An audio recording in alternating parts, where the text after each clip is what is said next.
A teenage peasant girl who could not read or write walked into the court of a king and told him she had been sent by God to save France. He believed her. He gave her an army. And she used it to turn the tide of a war that had been going badly for decades. Her name was Joan. Born around 1412 in a small village called Domremy in northeastern France, her father was a farmer. Her mother was deeply devout and raised Joan in the Catholic faith with unusual intensity. France at that time was in serious trouble. A long war with England had been dragging on for nearly a century. English forces, allied with a powerful French faction called the Burgundians, controlled large parts of northern France. The French crown prince, Charles, had not even been properly crowned yet. His claim to the throne was contested and weak. When Joan was around 13 years old, something happened that she would spend the rest of her short life trying to explain. She began hearing voices. She said they came with light. She believed they were the voices of saints, sent by God with a specific message. France must be saved, Charles must be crowned, and she was the one meant to do it. For years she kept this mission close, knowing that no one around her would believe a peasant girl had been chosen for something this enormous. Eventually she could wait no longer. She walked to a nearby military garrison and asked to be taken to the crown prince. She was rejected twice. Turned away by the local military commander who thought she was ridiculous. The third time, something in the way she spoke made him pause. She told him things she could not have known through ordinary means. He let her through. To make the dangerous 11-day journey through enemy territory to reach Charles, Joan dressed in men's clothing and cut her hair. It was practical.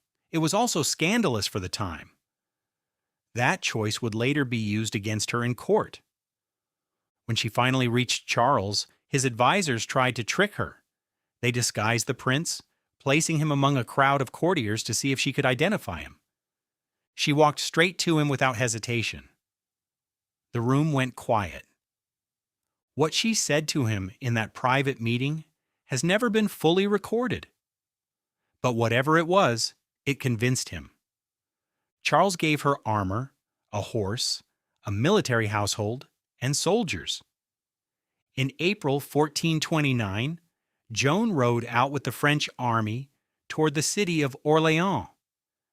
The city had been under English siege for months. It was on the verge of falling. If it fell, France likely fell with it. Joan arrived and immediately changed the mood of the French troops.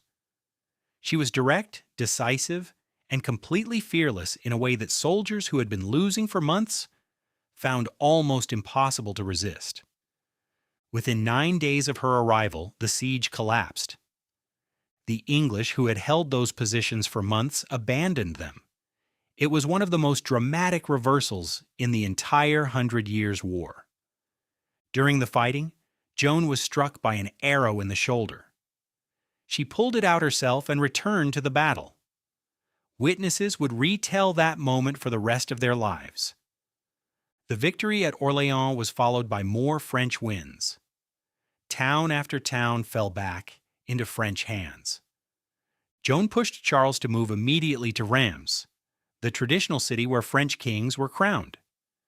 In July 1429, Charles was crowned King of France at Reims Cathedral. Joan stood beside him, holding her standard. She had accomplished in a matter of months something the French army had failed to do for years. But the momentum stalled. Charles's advisors grew nervous about Joan's growing influence. They urged caution. They held back troops. Joan wanted to press on. She was overruled. In May 1430, during fighting near a town called Compiègne, Joan was pulled from her horse. The gates of the town closed before she could get back inside. She was captured by Burgundian forces. Charles VII could have ransomed her. He had the means. He chose not to. The Burgundians sold Joan to the English for a substantial sum. The girl who had crowned their king was left to face his enemies alone.